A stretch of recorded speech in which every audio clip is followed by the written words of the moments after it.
क्या चमक रहा है? बढ़िया, मजा आ रही है? बिल्कुल ऐसा ही है। नॉर्मली लगाएंगे, बेसिक से एडवांस तक चलेंगे। मैंने पहले एक फंक्शन को सिखा रहे हैं, एक आपकी माइनस कर दिया। सर अब क्या होगा? आपका मन करे माइनस पावर है तो नीचे लेकर आ जाइए।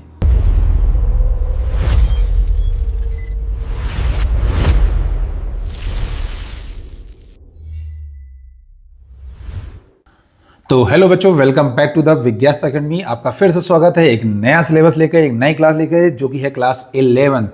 तो जैसा कि आपको पता है, हम फाउंडेशन बैच पे भी ध्यान देने वाले हैं, जिसमें हम क्लास 11th का फाउंडेशन बैच सबसे पहले स्टार्ट करेंगे। क्योंकि कुछ बच्चे हैं जिनके अंदर नीट और आईआईटी का क्रेज़ है, लेकिन क्या होता है कि वो इनकी तैयारी नहीं कर पाते, और खासकर वो बच्चे जो काफ़ी वीक होते हैं। तो ये क्लास हम वीक बच्चों के लिए भी लेके आए हैं, और जो एडवांस लेवल पे हैं उनको भी लेके आए। लेकिन हम आपको जैसा कि पता है कि विज्ञास्ता अकेडमी में आप लोग सीखने आओ बेसिक टू एडवांस लेवल, तो हम बेसिक से एडवांस लेवल तक जाएंगे, और ये रहेगा फाउंडेशन बैच। तो इस बैच में हम लोग स्टार्ट करने वाले हैं बेसिक मैथमेटिक्स। क्योंकि कुछ बच्चे ऐसे हैं जो कि बायो लिए हैं, तो उनकी प्रॉब्लम ये है कि वो मैथ्स नहीं पढ़ सकते। और मैथ वाले स्टूडेंट क्या हैं, वो मैथ पढ़ सकते हैं, लेकिन 11th में जो बच्चे हैं उनको वो चीज़ें अभी भी नहीं पढ़ने को मिलेंगी मैथ्स में, जो कि 12th में है। लेकिन फिजिक्स में उनकी नीड अभी है, 11th में उनकी नीड होगी।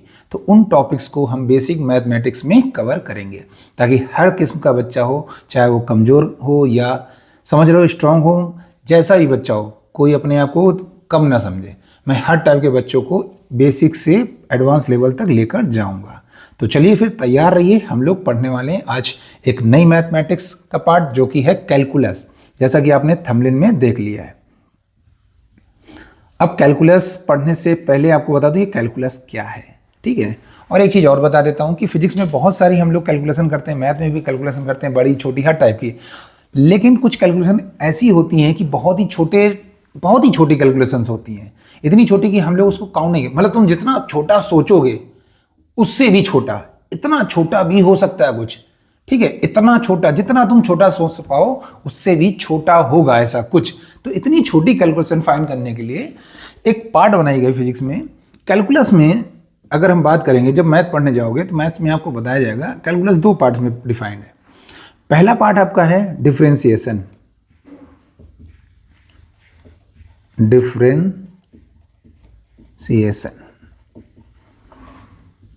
और सेकेंड पार्ट क्या है, वो इंटीग्रेशन है आपका।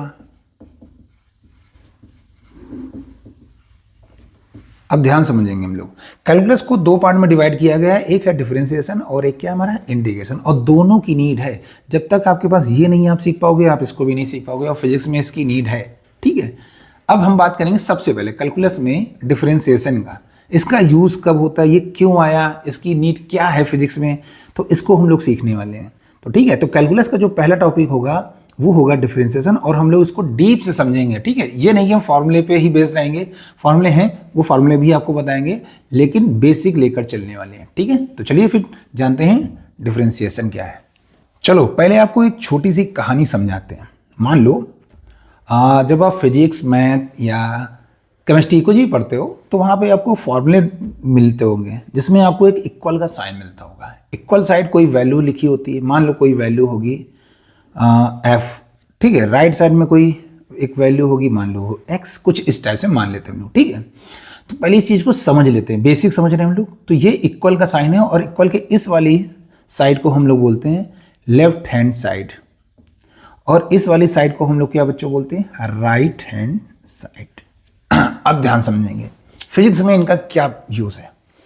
तो नॉर्मली जो फॉर्मूले होंगे, तो फॉर्मूले में क्या होगा, जो लेफ्ट हैंड वाली वैल्यू होगी या लेफ्ट हैंड का जो भी फंक्शन होगा, या आप ऐसा बोल सकते हो जो भी फिजिकल क्वांटिटी होगी, वो राइट हैंड पे जो वैल्यू लिखी होगी उस पर क्या करेगी, डिपेंड करेगी। इसका मतलब हम ऐसा समझेंगे, इधर वाली वैल्यू पे ये वाली वैल्यू क्या करती है, डिपेंड करती है। अब इसका एक ऐसे समझते हैं, बेसिक फॉर्मूला ले लेते हैं। मान लो आपने एक फोर्स का फॉर्मूला पढ़ा होगा, फोर्स इज इक्वल टू बच्चों क्या होता है, mass into acceleration. It mean जो फोर्स है वो किस पे डिपेंड कर रहा है। अब राइट हैंड में दो वैल्यू हैं, मास और एक क्या हमारे पास, एक्सेलरेशन, ठीक है। तो इसका मतलब फोर्स इन दोनों पे क्या कर रहा है, डिपेंड कर रहा है। समझ गए। फिर एक बार फॉर्मूला और देख लेते हैं। मान लो v is equal to velocity is equal to लगा लेते हैं हम लोग डिस्प्लेसमेंट अपॉन टाइम। अब देखो वेलोसिटी किसके ऊपर डिपेंड कर रही है? टाइम पे भी डिपेंड कर रही है और डिस्प्लेसमेंट पे भी डिपेंड कर रही है। तो मोस्टली आपको लग रहा होगा कि फॉर्मूले ऐसे पढ़े हमने, और पढ़े हैं तो राइट हैंड वाली जितनी भी वैल्यू होती है उस पे लेफ्ट हैंड वाली वैल्यू क्या करती है? हमेशा डिपेंड करती है या निर्भर करती है, ऐसा समझ लो। या हम ऐसे बोल सकते हैं, फिजिक्स में जब पढ़ेंगे अभी तो हमको कुछ ऐसा साइन बना होगा, कुछ ऐसे, तो जो एफ है वो इस पे क्या कर रही है? डिपेंड कर रही है डायरेक्टली। और कभी अगर ऐसा लिखा हुआ है तो वो कैसे कर रही है? हमारी इनवर्सली डिपेंड कर रही है। वो सब आगे की बात है, बस आप इतना अभी समझेंगे कैलकुलस में डिफरेंशिएशन पढ़ने के लिए कि लेफ्ट हैंड वाली वैल्यू हमेशा राइट हैंड वाली वैल्यू पे डिपेंड करती है। इतना समझ में आ गया? चलिए अब आगे देखते हैं। अब मान लो हमारे पास एक फंक्शन है y और वो डिपेंड कर रहा है x पर, ठीक है, समझे ध्यान से। अगर हम x में कोई चेंज करेंगे तो y भी क्या होगा? चेंज होगा। कैसे? चलिए देख लेते हैं। मान लो y इज इक्वल टू लिखा है x स्क्वायर। अगर हम x की वैल्यू 1 कर दे तो बताइए y चेंज हुआ? हाँ सर चेंज हुआ। y की वैल्यू 1 रखने पर आ गई हमारी, ये x की वैल्यू 1 रखने पर आ गई 1, ठीक है। अब x की वैल्यू अगर हम कर दें 2 तो y की वैल्यू भी सर चेंज होगी? हाँ बिल्कुल, यहाँ पे रखो भाई। तो y की वैल्यू क्या हो गई? 4। अगर x की वैल्यू हम रख दें 3 तो y की वैल्यू कितनी होगी? 9। इसका मतलब अगर राइट हैंड वाली वैल्यू चेंज हो रही है तो लेफ्ट हैंड वाली भी चेंज होगी, इसके अकॉर्डिंग ही चेंज हो रही है। आई बस में? तो इसका मतलब अगर हम x में चेंज कर दें कितना? डेल्टा x, तो y भी चेंज होगा हमारा। कितना चेंज होगा? डेल्टा y हो जाएगा ये, ठीक है, समझेंगे। तो ये क्या साइन होता है? ये साइन जो बच्चे अभी न्यू हैं या बेसिक से स्टार्ट करें वो समझ लें, इसको हम लोग यूज करते हैं डेल्टा को चेंज के लिए या डिफरेंस दिखाने के लिए। डिफरेंस, ठीक है, याद रहना चाहिए। ये डेल्टा है या ऐसे आप ट्राइंगल समझ लो, बोलते हैं इसको हम लोग डेल्टा है। इसको क्या बोलते हैं बच्चों? डेल्टा। बनता है ये ट्राइंगल जैसा ही है, और ये चेंज दिखाने के लिए होता है या डिफरेंस दिखाने के लिए होता है, दो वैल्यू के बीच में। आगे बस में अब यहां समझते हैं। तो अगर x में क्या किया? चेंज, तो जाहिर सी बात है y भी हमारा क्या हो रहा है? चेंज हो रहा है। ठीक है भाई, सर सही बोल रहे हो। अब अगर हम लोग क्या कर दें? Change in y upon change in x कर दें, तो ये जो वैल्यू आती है इसको क्या बोलते हैं? ये क्या बोला है हमने? y में चेंज हुआ है, किसके रिस्पेक्ट में? x के रिस्पेक्ट में। अगर x में चेंज आ रहा है तो y में क्या आया? चेंज आया। और ये जो रेशियो बनता है change in y upon change in x, इसको बोलते हैं हम लोग एवरेज वैल्यू। हमेशा जब किसी का एवरेज निकालना होता है तो हम लोग क्या करते थे? Change in y upon change in x। चलो देख लेते हैं। जब हम एक्सेलरेशन की बात करते हैं तो एक्सेलरेशन का फॉर्मूला आपने पढ़ा होगा, change in velocity upon change in time interval, यानी कि rate of change of velocity is called acceleration. Class 9 की बात है, ये आपको याद ही होगा। तो ये क्या है? यहां पे भी चेंज हो रहा है, ठीक है। वेलोसिटी चेंज हो रही है, किसके रिस्पेक्ट में? टाइम के रिस्पेक्ट में चेंज हो रही है। ठीक है सर जी, बढ़िया है, अच्छी बात है। लेकिन अगर ये टाइम जो चेंज हो रहा है वो छोटा हो, कितना छोटा हो सकता है? कितना? सोच लो तुम, जितना भी सोचोगे उससे भी छोटा होगा। कितना सर छोटा हो सकता है? मान लो नहीं समझ पा रहे कितना छोटा होगा, तो इसके लिए एक लिमिट बनाई गई है, ठीक है। ये हम लोग मैथ्स में पढ़ेंगे, आपको यहाँ पे थोड़ा सा बता दे रहे हैं। मान लो जो डेल्टा x है उसमें चेंज कितना हुआ है? इतना छोटा है कि वो 0 के अप्रॉक्स है, मतलब वो उसकी वैल्यू 0 के आसपास है। बहुत ही, 0 मतलब कुछ नहीं है, लेकिन 0 के पास है, बहुत ही छोटी। अगर हम लोग क्या कर दें? चेंज x में इतना छोटा कर दे कि वो 0 के अप्रॉक्स हो जाए, तब समझे?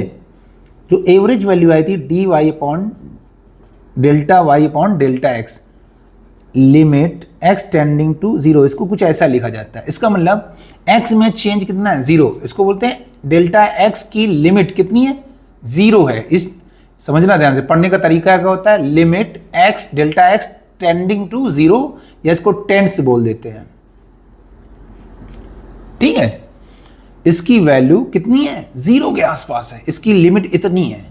तब ये एक नया फंक्शन बन जाता है, ये डेल्टा चेंज होके बन जाता है dy अपॉन dx। और ये dy अपॉन dx जो होता है वो डिफरेंशिएशन कहलाता है। डिफरेंशिएशन या डेरिवेटिव भी बोल देते हैं इसको, ऐसा समझ सकते हो। थोड़ा बहुत समझ में आ रहा है आप लोगों को? इतना समझो। अब एक बार हम फिर से ओवरव्यू करके आपको बता देते हैं। मान लो कोई फंक्शन है y वो x पे क्या कर रहा है हमारा, डिपेंड कर रहा है। और अगर हम x में चेंज करेंगे तो जाहिर सी बात है बच्चों y में भी चेंज आएगा। आपको यहां भी एग्जांपल करके दिखाया। और यहां पे जब अगर किसी भी राइट हैंड की वैल्यू में चेंज कर रहे हो तो लेफ्ट हैंड में भी क्या आ रहा है हमारा, चेंज आ रहा है। तो change in y upon change in x जब भी करोगे तो वो निकाल के देगा आपको एवरेज वैल्यू निकाल के देगा फंक्शन की। ठीक है, फंक्शन की कौन सी वैल्यू बच्चों, एवरेज वैल्यू निकाल के देगा। कुछ भी हो सकता है, एक्स वाई जेड अलग की बात है। अगर ये चेंज हम लोग इतना छोटा कर दें कि वो उसकी लिमिट कितनी हो, डेल्टा एक्स टेंडिंग टू 0, तो ये जो फलन है या फंक्शन है ये क्या बन जाएगा, डेल्टा चेंज होके बन जाएगा d Y upon D x. और इसी को हम लोग बोलते हैं डेरिवेटिव या डिफ्रेंसिएशन। जब आप मैथ में पढ़ोगे तो डायरेक्ट आप फॉर्मूला ही पढ़ोगे कि ये होता क्या है, D Y upon D X या D Y upon D T या D Y upon D S, मतलब कुछ भी हो सकता है, ये बना क्यों। तो हमेशा यहाँ पे ध्यान रखेंगे हम लोग किसके रेस्पेक्ट में चेंज हो रहा वाई वाई, इसके रेस्पेक्ट में। अगर इसमें चेंज होगा तो ये चेंज होगा, और अगर ये चेंज इतना छोटा हो जाए, इतना छोटा आ जाए, इतना छोटा है कि उसकी लिमिट कितनी हो जाए, limit delta x tending to 0 हो जाए, तो ये जो रेशियो आ रहा है इस रेशियो को हम लोग क्या बना देंगे, d Y upon D x. और इसी को बोलते हैं डिफरेंशिएशन या डेरिवेटिव। आ गई समझ में बात आपको। ठीक है, ऐसे कई सारे फंक्शन होंगे जिनको हम आगे चल के पढ़ने वाले हैं, तो जिसको कुछ नोट करना हो कर लो। बाकी हम आपको इसका डीपीपी या पीपीटी जो भी आपको चाहिए होगा कमेंट करेंगे, अपने ग्रुप पे हम भेज देंगे, आप ग्रुप ज्वाइन कर लेना, मैं लिंक दे दूंगा। ठीक है, वहां से आप डाउनलोड कर सकते हैं। ठीक है, चलिए अब आगे के फंक्शन समझते हैं। तो चलिए बच्चों अब आगे के फंक्शन पढ़ लेते हैं, जो कि डेरिवेटिव फॉर्मूले होंगे वो आपको लर्न करने पड़ेंगे। हम थोड़े कॉन्सेप्ट आपको सिखाएंगे, बाकी उनकी प्रूविंग वगैरह जो है वो मैथ्स के स्टूडेंट क्लास 12th में पढ़ लेंगे। ठीक है, उनको 12th में ही पढ़ाने को मिलेगा। अभी 11th में आप क्या होगा कि थोड़ा बहुत आपको पढ़ने को मिलेगा, डिफरेंशिएशन मिल जाएगा, बाकी इंटीग्रेशन आपको क्लास 12th में ही पढ़ने को मिलेगा। और प्रूविंग भी आप वहाँ पे क्लास 12th में ही पढ़ पाएंगे, अभी यहाँ पे प्रूविंग शायद नहीं है। चलिए बाकी ध्यान दें खासतौर पे बायो वाले बच्चे। चलिए तो पहले हम बात करते हैं किसी एक फंक्शन की, फर्स्ट फॉर्मूले की बात करते हैं। अगर हमारा y, समझना ध्यान से, ठीक है बच्चों, x पे डिपेंड कर रहा है, ठीक है, और तो इसका डेरिवेटिव क्या होगा भाई। चलिए तो हमने अभी भी सीखा कि डिफरेंशिएशन बनता है हमारा d Y upon D x. हाँ एक चीज़ और, अगर हम लोग जब डिफरेंशिएशन निकाल लेते हैं तो ये देता हमें इंस्टेंटेनियस वैल्यू,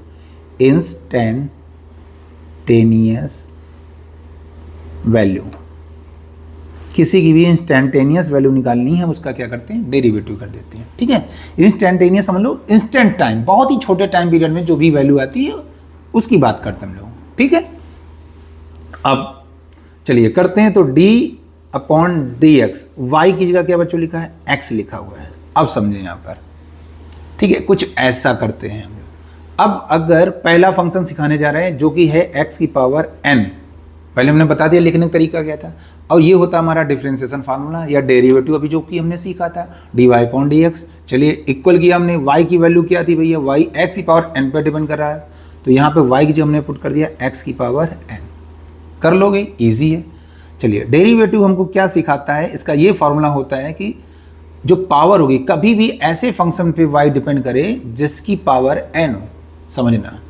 तो x के रेस्पेक्ट में हम डेरिवेटिव कर रहे हैं, ठीक है, और x की पावर है n, तो जब डेरिवेटिव होगा तो ये पावर बच्चों क्या आ जाती है, आगे आ जाएगी आपके हमेशा, और वो फंक्शन ऐसे ही रहेगा और पावर में एक कम हो जाएगा।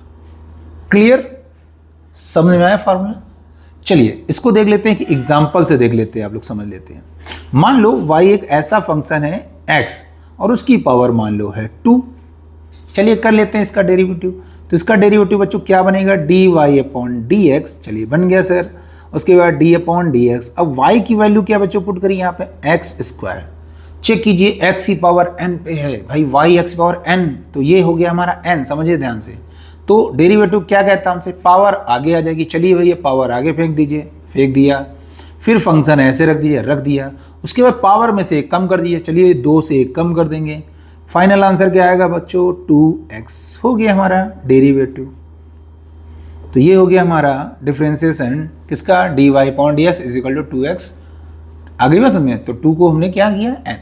चलो एक और एग्जांपल समझते हैं, थोड़े समझते हैं तो और मजा आएगा आपको करने में। मान लो y डिपेंड कर रहा है x की पावर 5 पर डिपेंड कर रहा है। चलो भाई करते हैं डेरिवेशन, भाई इसका डेरिवेटिव निकालते हैं। तो dy अपॉन क्या हो जाएगा बच्चों, dx। उसके बाद d अपॉन dx, y की वैल्यू क्या पुट करेंगे, x की पावर 5 यानी कि x की पावर n जो है वो पावर बन गया। अब इस पावर को क्या करेंगे भाई, डेरिवेशन में सीखते हैं हम, डेरिवेटिव क्या कहती है हमसे, आगे आ जाएगी। चलो 5 आगे आ गया भाई, 5 आगे आया, x लिख दीजिए, 5 में क्या कर दीजिए, एक कम कर दीजिए, फाइनल आंसर क्या आया, 5x की पावर 4 हो गया आंसर। ये हो गया dy अपॉन dx, है ना इजी बात। अभी हम पहले एक फंक्शन को सिखा रहे हैं, एक फॉर्मूला सिखा रहे हैं कैसे लगाना हमको, ठीक है, कैसे फॉर्मूले लगेंगे और कैसे इसको हम लोग यूज में लाएंगे, ठीक है। चलिए एक और ले लेते हैं एग्जांपल। मान लो y एक ऐसा फंक्शन है जिसमें x की पावर माइनस की 3 पावर कर दी, आपकी माइनस कर दिया सर, अब क्या होगा, कुछ नहीं, वही करना है, dy upon dx is equal to d upon dx, y की वैल्यू x की पावर माइनस 3। चलिए सिंपल सर, पावर आगे आती, चलो ले जाओ आगे, माइनस का 3 आगे आएगा सर, x लिखेंगे, लिखिए, माइनस 3 लिखा हुआ लिख दीजिए क्योंकि पावर वही रहेगी, पावर से एक कम कर दिए, ठीक है, माइनस 1 कर दिया सर, क्या आएगा, माइनस 3x की पावर माइनस 4 हो गया आंसर। आपका मन करे माइनस पावर है तो नीचे लेकर आ जाइए, बताइए कोई दिक्कत नहीं। चलिए एक और एग्जांपल, चलिए करते रहते हैं, आप समझते हैं। मान लो y की वैल्यू है x की पावर 3/2, ठीक है, पावर अब रेशियो में कर दिया। अब क्या होगा, कुछ नहीं होगा बच्चों, क्या होगा, dy upon dx, d upon dx, y को क्या लिखेंगे, x की पावर 3/2, y की जगह लिखेंगे x पावर 3/2। पावर कहाँ थी बच्चों, आगे सर, x लिखा जाएगा, बिल्कुल, पावर में क्या करेंगे, एक काम कर दीजिए, 3/2, यहाँ से इसको सॉल्व करेंगे तो x की पावर कितना आएगा, 2 इधर जाएगा, कितना आएगा इसका एलसीएम आएगा 2, 3 माइनस 2 कितना आएगा बच्चों, 1 हो गया, x की पावर 1/2, या इसको लिख सकते हैं क्या बच्चों, 3/2 रूट x हो गया final answer, dy upon dx। आया, चमक रहा है, बढ़िया, मजा आ रही है, बिल्कुल ऐसा ही है, नॉर्मली लगाएंगे, बेसिक से एडवांस तक चलेंगे, मैंने पहले ही बता रखा है, ठीक है। जिनको आता है वो थोड़ा दूर रहें, बाकी हम सभी बच्चों को बता रहे हैं जो कि खास तौर पे बायो वाले हैं, वो ध्यान से देखें, ठीक है। चलिए आगे देखते हैं। तो बच्चों समझ में आ गया, तो पहला फॉर्मूला हमको चमक गया भैया, क्या होता है सर, पहला फॉर्मूला होगा y is equal to x की पावर n, तो इसका dy अपॉन dx हमेशा क्या आएगा बच्चों, n x की पावर n माइनस 1। पहला फॉर्मूला आपको ये मिलेगा, ठीक है, याद रखिए ध्यान से, कुछ फॉर्मूले रहेंगे उनको आप पहले लर्न कर लीजिए, 3-4 कर लेंगे उनसे काम हो जाएगा, ठीक है, 3-4 पहले करेंगे, धीरे धीरे लगाते लगाते बाकी फॉर्मूले याद हो जाते हैं, इतना लोड नहीं देना अपने दिमाग को। चलिए अब हम दूसरे फंक्शन की बात करते हैं। मान लो दूसरा फंक्शन y, अगर मान लो कभी कभी आता ना x आ गया सर, ये अकेला x है तो क्या किया जाए, तो अकेला x है तो चलो इसको भी करके देखते हैं, ये छोटे छोटे हैं लेकिन लर्न करने के लिए हैं अपने पास, ठीक है। तो इसका अगर हम dy अपॉन dx निकाले तो क्या आएगा, भाई x है, कोई बात नहीं sir, d upon dx, y की जगह आएगा x, लेकिन पावर इसकी तो 1 है सर, अच्छा भाई 1 है तो क्या आएगा, पावर आगे आ जाएगी, ठीक सर। उसके बाद x लिखा जाएगा, लिख दिया सर, पावर 1 में 1 कम कर देंगे, ठीक, तो क्या हुआ इससे, x की पावर 0, 1 का मल्टीप्लाई 1 ही है, कोई फर्क नहीं पड़ेगा, 1 माइनस 1 क्या है 0, अब x की पावर क्या हुआ 0, इसकी वैल्यू क्या आ गई 1। इसका मतलब सिंपल सी बात है, ये आप ऐसे समझेंगे, कुछ लोग को लेंगे ये dx से सर dx काट दीजिए सीधे 1 आ गया, इतना करने की क्या जरूरत थी, नहीं, इसलिए नहीं बच्चों, क्योंकि अगर हम dx करेंगे फिर एक स्क्वायर है, कुछ कहेंगे 2 हैं x, ऐसे ऐसे करके ऐसे ऐसे काट दो, फिर इसका 2 जो आगे आएगा वो वहाँ चला गया, ये सब कर नहीं सकते हैं, ठीक है। इस वाले केस में आप कर लेते, बहुत सारे बच्चे dx dx उड़ा देते हैं, ऐसा नहीं करना है, ठीक है, बाकायदा आपको फॉर्मूला लगाना है। अब जैसे कुछ लोग डाउट होगा सर जीरो मतलब क्या है, तो कुछ चीज़ें ऐसे याद रखो, अगर एक चीज़ याद रखो, ये तो बेसिक बचपन में आपको बताया जाता है, सम की पावर 0 इज इक्वल टू 1 होता है, मतलब कुछ भी हो, किसी भी नंबर की पावर 0, मान लो 2 की पावर 0 तो वैल्यू 1, 4 की पावर 0 वैल्यू 1, 5 की पावर 0 वैल्यू 1, ठीक है। मान लो साइन x पूरे की पावर 0 वैल्यू 1, ध्यान रखो किसी की पावर 0 इसकी वैल्यू 1 है, सिंपल, आगे भी समझ में। तो आप एक और डायरेक्ट याद रखेंगे, यहाँ पर कभी y is equal to x है तो इसका डेरिवेटिव फॉर्मूला क्या आएगा बच्चों, 1 आ जाएगा, ठीक है। तो समझ में आ गया दूसरा फॉर्मूला। चलिए अब बात करते हैं तीसरे फॉर्मूले की। तो तीसरा फॉर्मूला हमारा बच्चों क्या होने वाला है, अगर y ऐसा फंक्शन हो, मतलब किसी कांस्टेंट पे डिपेंड कर रहा है, कांस्टेंट लिख देते हैं और हम एक एग्जांपल लेते हैं, y इज इक्वल टू मान लो c है, c मतलब आप लोग समझेंगे कांस्टेंट, ठीक है। चलो इसका डेरिवेटिव करते हैं, तो dy अपॉन dx, आपको डायरेक्ट फॉर्मूला बताया जाएगा, इसका डेरिवेटिव होता है 0। चलिए लर्न कर लेते हैं। चलिए लर्न करने से पहले भी बताऊंगा क्यों 0 आता है। y इज इक्वल टू मान लो 4 लिखा हुआ है, अब 4 है, y 4 पे डिपेंड कर रहा है। अब 4 कभी चेंज होगा कि नहीं होगा ना, ये तो कांस्टेंट है, तो ये भी वैल्यू फिक्स हो गई। अब 4 कभी 5 होगा नहीं, ये 6 होगा नहीं, ये 3 होगा नहीं, 2 4 ही रहेगा, तो y की वैल्यू भी 4 ही रहेगी, चेंज ही नहीं होगा। इधर कुछ भी कर लो आप, ये चेंज होने वाला नहीं, ये चेंज नहीं तो ये चेंज नहीं। और जब कोई चेंज नहीं तो डेरिवेटिव क्या होगा, कुछ नहीं होगा ना, वो कितना हो जाएगा बच्चों, 0 हो जाएगा। ऐसे आप बोल सकते हो, लेकिन हम थोड़ा समझ रहे हो ना, बेसिक से एडवांस चलने वाले हैं, तो कैसे होता है वो डिफाइन कर लेते हैं। चलिए, जैसे कि अभी आपने सीखा कि किसी भी नंबर की पावर 0 कर दो, उसकी वैल्यू 1 हो गई, 2 की पावर 0 कर दो, वैल्यू 1, 5 की पावर 0, वैल्यू 1। थोड़ा ऐसा ही हम यहां लगा के देख ले रहे हैं। चलिए यहां पर देखते हैं, y is equal to c है, कांस्टेंट है, कोई हर एक कांस्टेंट होगा, किसी भी कांस्टेंट के क्या मल्टीप्लाई में 1 तो हम कर ही सकते हैं ना सर, बिल्कुल कर सकते हो।